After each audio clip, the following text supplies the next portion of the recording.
வணக்கம் நண்பர்களே. இன்னைக்கு நம்ம பார்க்க போற கதை தன்னுடைய மனசை எப்படி அமைதியா வச்சுக்கணும் அப்படிங்கிறத ஒரு துறவி தன்னுடைய சீடர்களுக்கு புரிய வைக்கிறாரு. அந்த அற்புதமான கதையை கேட்கிறதுக்கு வாங்க கதைக்குள்ள போகலாம். Welcome to Curious Seconds channel. ஒரு நாள் துறவி ஒருத்தர் தன்னுடைய சீடர்களோட ஒரு ஊர்ல இருந்து இன்னொரு ஊருக்கு பயணம் செய்யறாரு. போற வழியில ரொம்ப களைப்பா இருக்கிறதுனால ஒரு மரத்துக்கு கீழே உட்காந்து எல்லாருமே ஓய்வெடுக்க ஆரம்பிக்கிறாங்க. அப்படி ஓய்வு எடுக்கக்கூடிய அந்த நேரத்துல சீடன் ஒருத்தன் துறவியா பார்த்து கேட்குறான், துறவியே நம்ம மனசை எப்படி அமைதியா வச்சிக்கிறது அப்படின்னு. ஆனா சீடனுடைய இந்த கேள்விக்கு துறவி எந்த விதமான பதிலும் சொல்லல. தன்கிட்ட இருந்த ஒரு கோப்பை எடுத்து அந்த சீடர்கிட்ட கொடுத்து, அந்த ஆத்துல போய் குடிக்கிறதுக்கு சுத்தமான தண்ணி கொண்டு வா அப்படின்னு சொல்லிட்டு போறாரு. அந்த சீடனும் அந்த கோப்பையை வாங்கிட்டு அந்த ஆத்துக்கு பக்கத்துல போய் பார்த்தா ஒரு ஓரமா 4-5 பெண்கள் துணித்து வச்சுட்டு இருக்காங்க. அதனால அந்த இடத்துல இருக்கக்கூடிய தண்ணி எல்லாமே ரொம்ப அழுக்கா இருக்கு. சரி, அதனால அந்த தண்ணியை குடிக்க முடியாது அப்படிங்கிறதுக்காக இன்னும் கொஞ்ச தூரம் தள்ளி போறான். அந்த சீடன் அந்த பக்கம் போய் பார்த்தா மாடுகள் அந்த ஆற்றை கடந்து போயிட்டு இருக்கு. அதனால அந்த இடத்துல இருக்கக்கூடிய தண்ணீரும் ரொம்பவே அழுக்காயிடுச்சு. துறவியோ குடிக்கிறதுக்கு சுத்தமான தண்ணீர் கொண்டு வர சொன்னாரு. ஆனா எந்த பக்கம் வந்தாலும் தண்ணி இவ்ளோ அழுக்கா இருக்கே அப்படின்னு யோசிச்சபடியே அந்த சீடன் இன்னொரு பக்கம் போய் பார்க்கறான். அந்த இடத்துல வயல்ல வேலை பார்த்த ஒருத்தர் தன்னுடைய மண்வெட்டி அந்த தண்ணியில கழுவிட்டு இருக்காரு. அதனால அந்த இடத்துலயும் தண்ணி மறுபடியும் அழுக்காயிடுச்சு. ஆக மொத்தம் எந்த இடத்துலயும் குடிக்கிறதுக்கு தேவையான சுத்தமான தண்ணீரை அந்த சீடரால எடுக்கவே முடியல. அதனால வெறும் கோப்பை எடுத்துட்டு போய் அந்த துறவிகிட்ட போய் கொடுக்கறான். துறவியே நீங்க கேட்ட மாதிரி சுத்தமான தண்ணீர் எங்கேயுமே எடுக்க முடியல. ஒரு பக்கம் போனா பெண்கள் துணித்து வச்சுக்கிட்டு இருக்கிறாங்க, இன்னொரு பக்கம் மாடுகள் அந்த ஆற்றை கடந்து போயிட்டு இருக்கு. கடைசியா ஒரு பக்கம் போய் தண்ணீர் எடுக்கலாம்னு போனா அங்க ஒரு விவசாயி தன்னுடைய மண்வெட்டி அந்த தண்ணீரில் கழுவிக்கிட்டு இருந்தாரு. இவ்ளோ பெரிய ஆத்துல நீங்க கேட்ட மாதிரி சுத்தமான தண்ணீர் என்னால கொண்டு வர முடியல குருவே அப்படின்னு ரொம்ப வருத்தமா சொல்லி முடிக்கிறாரு. இந்த சீடன் சொன்னதை கேட்ட துறவி பதில் ஏதும் சொல்லாம தன்னுடைய தலையை மட்டும் அசைத்தபடியே அமைதியா இருந்துட்டாரு. திரும்பவும் 5 மணி நேரம் கழிச்சு அதே சீடனை கூப்பிட்டு தன் கையில் இருந்த கோப்பைய அந்த சீடன் கிட்ட கொடுக்கிறாரு அந்த குரு. எனக்கு ரொம்ப தாகமா இருக்கு, சுத்தமான தண்ணீர் கிடைச்சா எடுத்துட்டு வா அப்படின்னு அந்த ஆத்தையே கை காட்டினார். அந்த சீடனுக்கு ஒண்ணுமே புரியல. ஏன்னா கொஞ்ச நேரத்துக்கு முன்னாடி தான் அந்த ஆத்துல தண்ணி எடுக்கலாம்னு போய் தண்ணி நல்லா இல்லைன்னு சொல்லி திரும்ப வந்துட்டான். திரும்பவும் இந்த துறவி அதை ஆத்துல போய் சுத்தமான தண்ணீர் கேட்கிறாரே அப்படின்னு யோசிச்சபடியே அந்த ஆத்துக்கு நடந்து போறான். இப்போ அந்த ஆத்த போய் பார்த்தா தண்ணீர் ரொம்ப தெளிவான முறையில ஓடிட்டு இருக்கு. அந்த சீடனுக்கு பெரிய ஆச்சரியம்.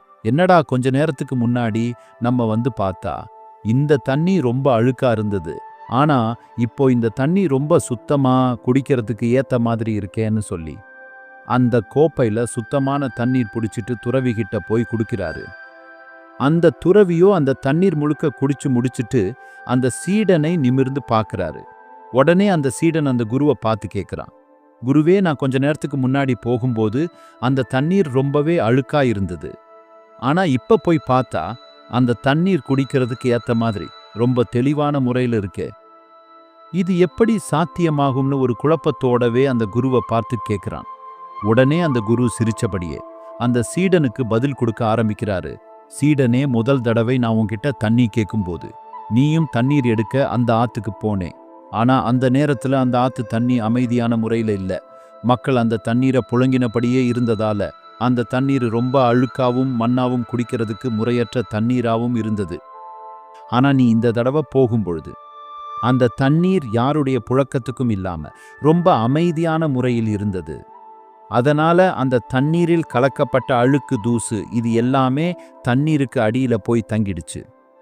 அதனால இந்த தண்ணி மேல பார்க்கறதுக்கு ரொம்ப சுத்தமாகவும் தெளிவாகவும் குடிக்கிறதுக்கு ஏத்த மாதிரியும் இருக்கு. அந்த அழுக்கான தண்ணீர் கொஞ்ச நேரத்துக்கு அமைதியா இருந்ததால தான் இப்போ சுத்தமான தண்ணீரா கிடைச்சிருக்கு. நம்ம மனசு எப்படி அமைதியா வச்சிக்கணும்னு காலையில என்கிட்ட ஒரு கேள்வி கேட்ட ஞாபகம் இருக்கா? அந்த கேள்விக்கான பதிலும் இதுதான். எப்போலாம் உன்னோட மனசு சஞ்சலப்படுதோ அப்பெல்லாம் நீ அமைதியா இருந்தேன்னா உன்னோட மனசு தானாவே ஒரு அமைதியான நிலையை அடையும். எந்த ஒரு முடிஞ்சு போன விஷயத்தையும் நம்ம குழப்பிக்கிட்டே இருந்தோம்னா ஒரு தெளிவான முடிவுகளை நம்மளால எடுக்கவே முடியாது. இந்த ஆற்றில ஓடுற தண்ணி போலதான் நம்ம மனசும். நாம அமைதியா இருந்தா நம்ம மனசும் அமைதியா இருக்கும். நாம சஞ்சலப்பட்டா நம்ம மனசு சஞ்சலப்படும். நம்ம மனசை கஷ்டப்படுத்துகிற ஒரு விஷயத்திலிருந்து நம்ம வெளியில வரணும்னா முதல்ல நமக்கு தேவைப்படுவது பொறுமை. எந்த ஒரு செயல்லையுமே பொறுமையா அமைதியா இருந்தா அந்த செயல் நீ நினைச்ச மாதிரியே சுமூகமாக முடியும். எந்த ஒரு செயலுக்குமே அதுக்குன்னு குறிப்பிட்ட நேரத்தை ஒதுக்குனா அந்த செயல் அதுவாகவே சரியாகிடும் அப்படின்னு சொல்லி முடிக்கிறாரு.